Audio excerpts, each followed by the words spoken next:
Hello and welcome back after this short break. As you can see, with me is someone else. It's Laura June Clarke, who is giving a presentation in the next session. It's one of these sessions that I'm super excited about because it kind of like expands the limitations of what we imagine so far, what sound and music can do. So this next session is going to be about music and health and biohacking through sounds and neuroscience. Laura is like one of the co-founders of Moonai. Moonai is a pretty young startup that she recently founded with another person.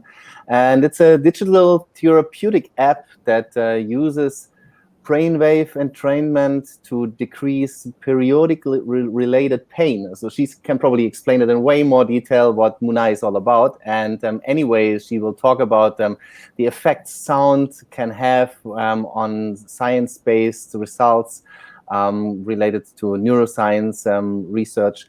And so, yeah, happy to have you here, Laura. Thank you for the invitation. So I'm going to give up the stage to you now. It's all yours. And we see each other after your presentation for a short Q&A. So the stage is yours. Sure. Thank you very much. I will share my screen right now. So brilliant. So here we go. You should see my screen. Okay, brilliant. So hi, everyone. As Matthias said, my name is Laura June Clarke. And I'm here to talk about the link between music and health, but from my perspective as a co-founder of Moonai, which is an audio app for women's health, but as well as a music tech passionate. So I wanted to start to this session with a quote that I really like from one of the person I admire the most, which is Nikola Tesla, which is, if you want to find the secrets of the universe, think in terms of energy, frequency, and vibration. So I resonate more specifically with the word frequency, as it's one of the raw material of sound and music. And this will get through why I am on this journey of music and health. So just so you get a bit of a storytelling and why I'm doing this, or why I created Moonai, or why I'm passionate about music tech, I wanted to show you visually how my brain works. So this is how I visualize my brain, or the thoughts, which is a completely hectic way, disorganized. And for years, I've been struggling with, as I said, these noise. With my family, we have this joke of saying that there's many voices in my head and many personalities. And I'm always quite distracted and always going from one thing to another. And I never really understood why it was happening and why I was the only one having this kind of way of thinking. But what was really interesting for me is that I always find refuge since childhood into music. And actually music would have an effect on my mind, my body in different ways. So when I needed to work, or as I would say, get shit done, I would use music to do so. When I wanted to change my mood and going from a state of being sad to a state of being like super happy, I would use music as well. And I had different playlists for different kind of moods or different objectives. Or as well, if I needed to run the extra mile, I would have a specific playlist as well. So I was really wondering why there was this kind of effect on me. And it took more than 10, 15 years to understand exactly what. And after a very long, costly, difficult journey, I would say, in this research, I recently got diagnosed with ADHD. So for the people who don't know what ADHD is, it's attention deficit disorder with hyperactivity, and it's a neurodivergent form of way of thinking, or neurodivergent disease, challenge situation, depending on how you see the things. I always call it a superpower as a curse. It's just a way of thinking differently than people, because your cells or your brain cells are connected in a different way, and therefore you have this approach on things. So that's really nice, very interesting. But what was the connection between ADHD, therefore, and music? And this is where I started my really interest in music technology and music and health, and more specifically about neuroscience and sounds. What was like this connection? What was the link? So through my beginning in my research and my path to this discovery, I came across the book of Daniel Levantine, which I hope I'm pronouncing his name right, which really kicked off this whole journey. So his book, This Is Your Brain on Music, gives you really quite global understanding, or at least it gives you this kind of hook that you need if you're interested in a topic. However, the more I was knowing about the topic, the more question I had. So I went on exploring and researching. And obviously, I'm not going to go into too much detail. I'm sure there's many people, historian about music, who know better. But the first mention about music and health and spirituality and other purposes and entertainment goes back to ancient Greek and was referred as well through Plato, for example, or other mentions throughout the centuries and medical dissertation and so on. Actually, it does kind of make sense when you think about it, because as human, we all kind of grow up or are getting into this world through music, in a sort of way, in a sense, through because music can be a rhythm. And what's the first rhythm that you hear? Through your mother's heartbeat in the womb. So there's kind of a logical explanation of how everything could be associated. And the more I was making the research, the more being logical and always needing to have some very proven evidence, clinical trials behind it, the more I was getting into really interesting topics. So the first, for example, case study that I came across was music being used in palliative care. So it was proven evidence that music would help to increase relaxation or optimize the well-being of seriously terminally ill patient. Or as well, how music-based intervention would help with depression or related symptoms through music modulating synaptic function, or helping to produce, these happy hormones, these love hormones that we call serotonin, dopamine, etc. And actually recently, in the lights of the recent events with COVID, a friend of mine told me that she used music-induced analgesia, so how music would help her to feel less pain through chemo that she contracted through COVID. So all of this was very interesting, and there was medical evidence and so on, but why was it not more visible? And it's not rocket science. Like we saw, it's something in the history, it has been used in other purposes, and as well, there's some evidence as how the government uses the army and special forces. I recently got into a maniac episode of learning about how special forces, secret services, the US Army is actually using sonic warfare or other purposes based on frequency, whether it comes to optimize the soldiers' well-being, but as well in other, I would say, negative meanings. And as we just saw earlier on this case study as well, on clinics, on hospitals, so it's all there. And if you think in a more capitalistic mindset, aren't we all? There's major players as well in this kind of race of digital health and music, such as Microsoft and Microsoft Research, actually, who released Microsoft Soundscapes, providing a way of experiencing sounds of the nature, or recording them and experiencing them for a wellness purpose. This is what Spotify, who's been feeling pattern, exploring new way of optimizing the recommendation of music for wellness purposes. Apple, who integrated music for its Fitbit. Google with Google Arts, Health and Wellness. So government are into it, army are into it, clinic hospitals are into it, companies are into it.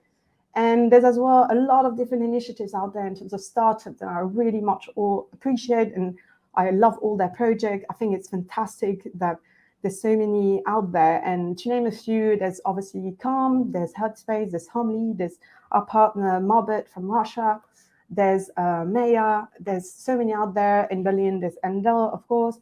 And directly and indirectly linked to music and health, there's as well, for example, Muru, Music Health, or Music Care, based in Paris, which is using music in clinical environment and to help with different symptoms. And there's as well indirectly, as I would say, for example, Subpack, who's enhancing music experience through vibration gear, which would help people with being hearing impaired, or the haptic baton for a human instrument, who could afford or enable a person who's visually impaired to conduct an orchestra for the vibration of the baton. So all of this is super interesting, and we have all these kind of secret source of like, okay, it works, we have proof, we have evidence, and so this is why today I'm here, and I wanted obviously to make a highlight on Moonai, which I co-founded early 2021. As Matthias explained, it's still quite recent. And just to give you a bit of context of what is Moonai, which is an audio app on a mission to reduce menstrual pain, this project, this journey started with when I met my co-founder, my amazing co-founder, Elena, through a hackathon late 2020 in Barcelona. So a hackathon being, you have 72 hours to create a startup from scratch, to pitch it in front of a jury, and all hell's blues break. And you, if you make it through there, then you have the chance to create your startup with that person, and so on. So while we were doing this and going through this intensity of 72 hours where every minute counts, we were impacted by our cycle, which obviously impacted our performance, impacted our productivity, and initiated this sense of frustration, as this was an unfair advantage. We were part of the participant. We wanted to have that chance like everyone, yet we were impacted by this. And so we went through it, and we were still having this in mind. And as we came up to the hackathon and needed to create this company project together, we were just coming back to the same challenge, which was, is there a way to alternate the pain perception when it comes to menstrual pain? Because it's something who comes up every month on an average of 38 years, and it can't be that the only solution is birth control or heat or drugs that you're impacting your body weight. And so we conducted our research, and as a matter of fact, Elena, who knew my passion and background in music technology, was asking me about, is there a way, is there something with music you could actually work and change the emotional and pain perception? And this is how all my research and study about ADHD came back. And I was like, oh, wow, okay, no, we have something there. So we conducted our research. We interviewed more than 130 people based in the US and Europe. We conducted as well research more in a clinical file, talked with experts and so on, and came to the conclusion that aside from the pain itself, the biggest frustration is the lack of alternatives here out there, the non-clinical and intrusive solutions. And as a matter of fact, 83.3% of the people would prefer a non-clinical approach. So we were onto something. And so we started making research and talk about music-induced analgesia, which referred back to what I was explaining in the case study, or how to modulate synaptic functions. And so this is how we came up with Moonai, the audio app and prediction for menstrual pain, where we use science-based sounds, including, but not exclusive, binaural beats, for example, which I will explain later on, but as well a personalized experience through an onboarding process to adapt best for the user's needs and feel, because it's not one size fits all. And as well with dashboard and resources such as body literacy, cognitive behavioral therapy, because menstrual pain is including 600 symptoms. So it's just more than just one solution for any kind of pain it might include. And so we like to say it's Soundscape for women's health, or I will say it here already, but I didn't write it down. I would say a sort of headspace for women, because it's an under-addressed and under-researched area. And yet there's so many applications of how music can be impacting health. So why not do it for this specific purpose, which is women's health, and more specifically menstrual health? And you wonder what's the science behind it, because it's all nice and it's all based on what I conducted, like research or interest, or even just talking with users. But obviously the claims that we're making needed to be legitimate, and obviously we were going to be questioned on it. So after the user research we made, we actually researched and looked for a clinical piece of evidence about how does music affect people suffering from dysmenorrhea, which is a scientific name for period pain. And we actually did come to a paper of that, conducted by Dr. Martin Saavedra, who's our medical advisor. and he helped us through the whole process now to develop Moonai. We as well are basing ourselves on other experts who are in our board, such as the incredible Dr. Lee Bartle, a neuroscience. If you want to go and see his TED talk about how music impacts on a cellular level, as well as PhD Harlan Harvey, as well explaining a possible link between listening to music and the production of oxytocin, sorry, and other medical experts, psychoacousticians, medical doctors, etc. Obviously, the research and trials, as I mentioned, we're continuously seeking into it. We're partnering in conversation with different clinics, hospital, a research center, and last but not least, a case study that I've been mentioning before. So these are really our three pillars on which we're basing ourselves and making sure that whatever we're saying or claiming is actually validated. And so the audio itself, not to go too much into detail, but on what we're basing ourselves and how we're building Moonai, we're basing ourselves on the neuroscientific concept, which is brainwave entrainment. Long story short, it is the ability of influencing your brainwaves through an external stimuli, and it can be audio, visual, tactile. We obviously focus on the audio one, and it can influence them to have your brainwave behave in a state where, for example, you're in a relaxation or sleep mode or pain-free. To do that, we're focusing on different areas, and as I was mentioning before, binaural beats is one of them, but there's as well monaural beat, there's isochronic tone. For the purpose of a panel, I'll just focus on this one. Binaural beats is the third auditive illusion which is created in your brain. If you're listening to a sound, but you have a different frequency between the left and the right ear, your brain cannot cope with that. So it's creating this third illusion, and this different frequency is being created in your brain. This corresponds to a certain emotional state or relaxation state. And obviously another part very important for us in the audio content is the artistic direction. So we're focusing on the sonic aesthetic, who's linked to electronic music, and more specifically to drone, ambient, and experimental. And the two reason is a subjective reason, because that's my background. I have a music collective in Paris called Guacamole, which the logo is a pineapple, and it's that kind of aesthetic. But as well for the reason, the medical evidence as well, who's connected to electronic music, such as the fact that it's a universal language most of the case. There's no lyrics, there's no vocal. It can be used without drums and percussion, which is linked to, for us, the instruction that we're giving to our music producers and sound engineers. And so how does that work, and how does Moonai embody that? So I mentioned that menstrual health is just more than one size fits all and one type of pain. It's 600 different symptoms. And there's a psychological aspect to it, there's a biological aspect to it, and there's a social factor. So we're trying to focus on all the three through our different features, but as well how we're building the sounds.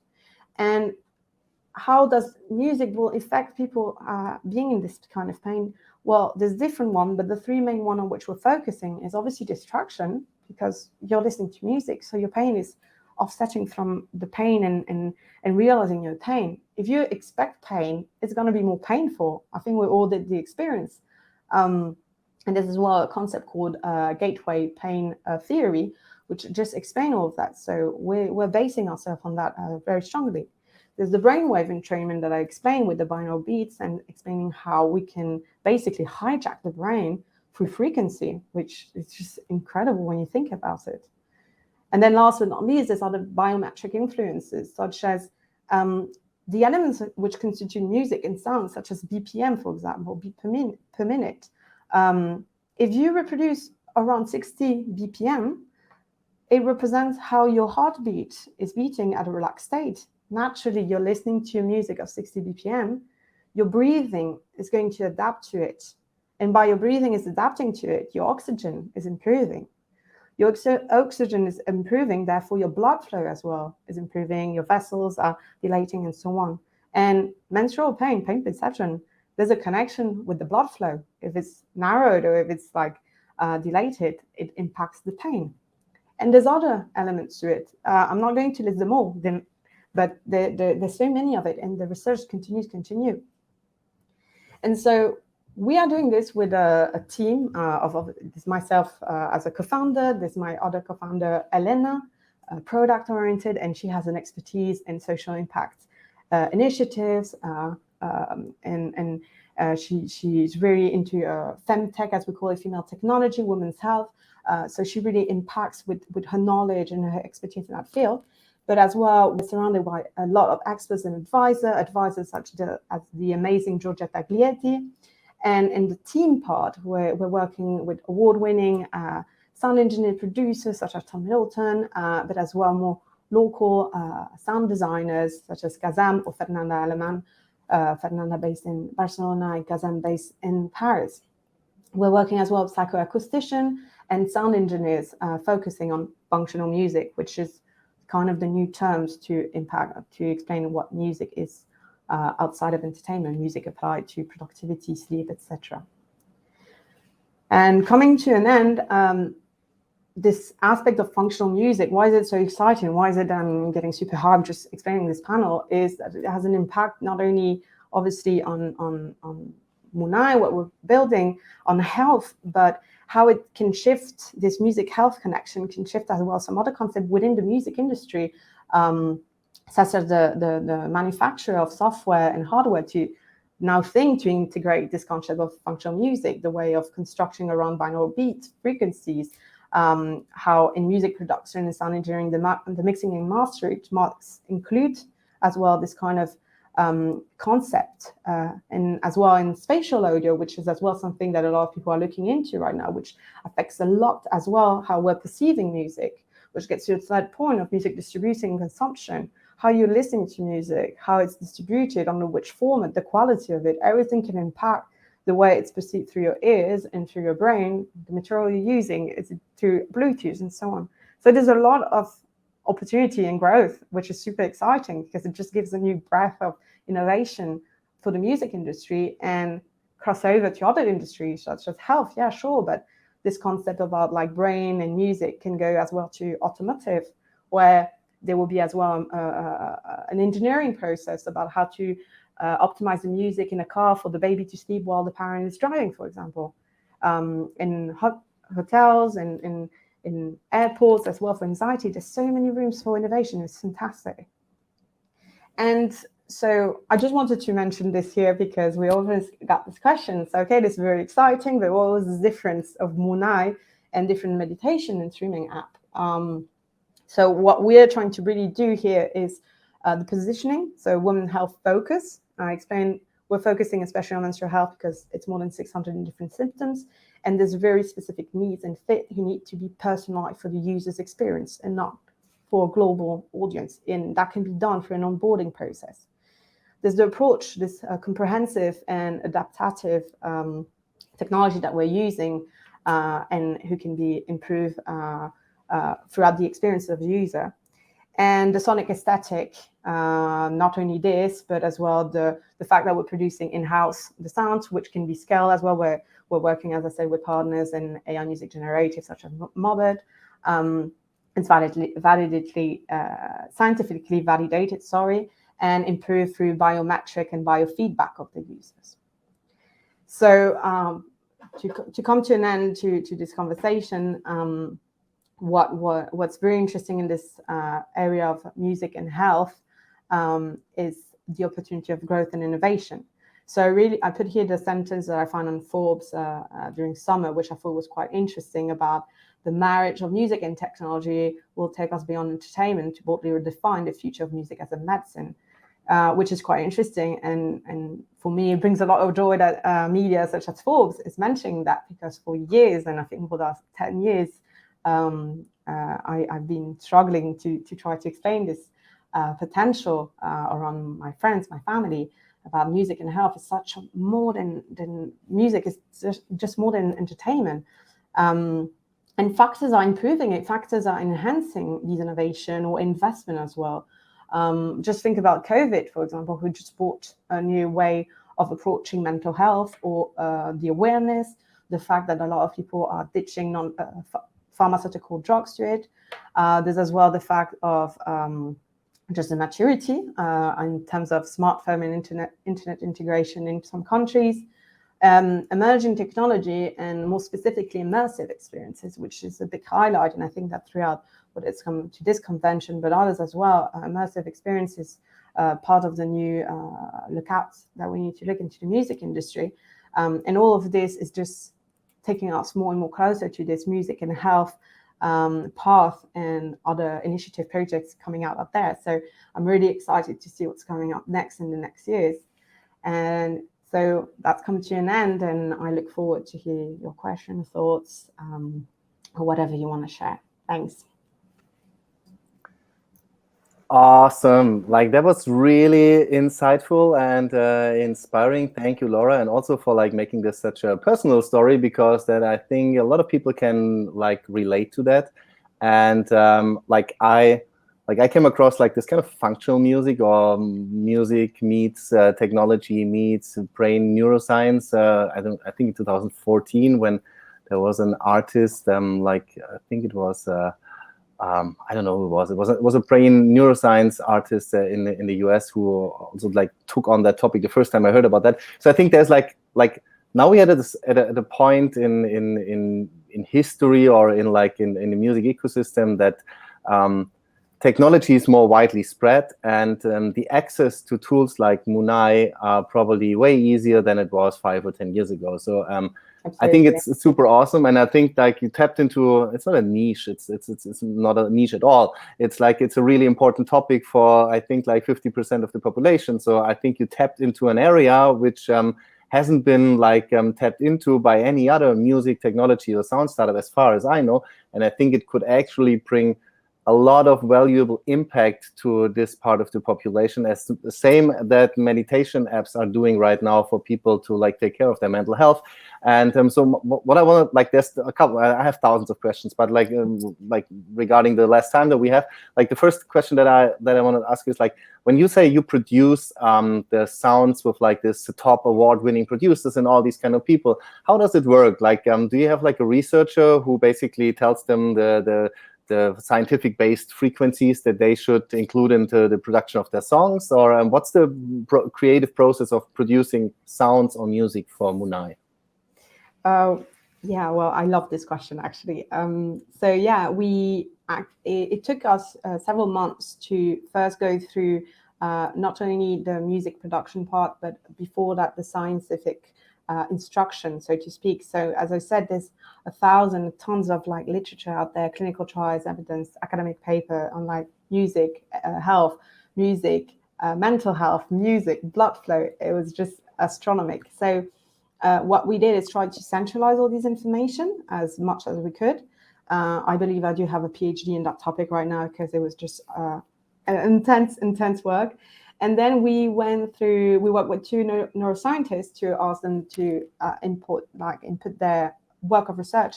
They had more than 20, 30 years of research in that field. As I said, Dr. Lee Bartle, which is a neuroscience scientist, conducted this research for so long. And so he had already worked on certain things. So we inputted as well what we had together. We had some from Alan Harvey. And then we work then with as well Tom Middleton and his team, a fantastic collaboration where they were inputting as well their work. So it was just joint research and development, so to speak. And it took a moment just to get it back to instruction, who were not only scientifically explained, but as well that sound designer or music producer could understand, because it's two different things. So that was as well quite an interesting process. There was a lot of trials. There was a lot of frustration coming from one side or another. But in fine, we managed to do that and to get down to really, as I said, the Bible of like the instruction for phase 1 of Moonai. And so now we provide them to the music producer, and we have a sound designer who's on top and who's briefing or having a session with the music producer, with the sound engineers and so on, just to clarify any doubts. And so that's how we're working throughout the process. Obviously, we're still in between year 0 and year 1, so I suspect that this is going to be smooth and more scalable and easy throughout the month.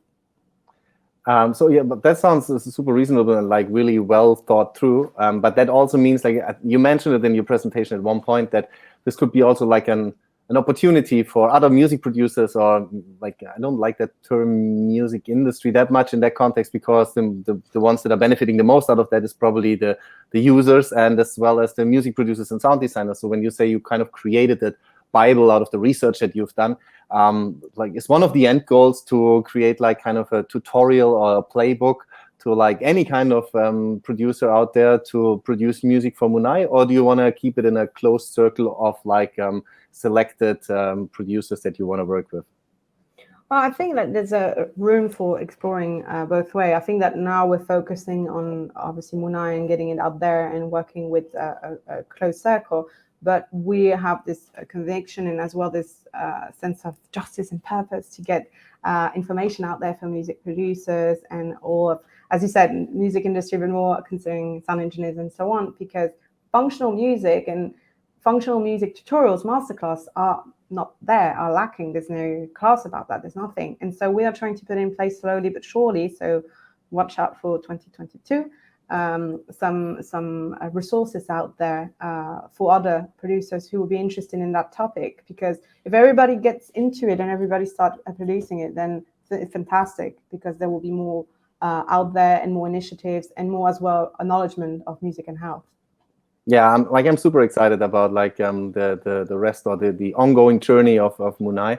And because there's like I guess that you have, like you mentioned it at one point, like with biofeedback and all that kind of stuff, and you can actually get input sensor data to actually make more sense of like the pain that is created in a body and how it can be actually manipulated through sound and music. So I guess that there's like, it's, as you said, it's just like the beginning of your journey, and it's probably going to be a long, long way. So I'm super excited to see where all this goes. And yeah. Thank you so much for all the insights and the really interesting presentation. And yeah, talk soon. Have a great day. Thank you very much. Thank you for the invitation.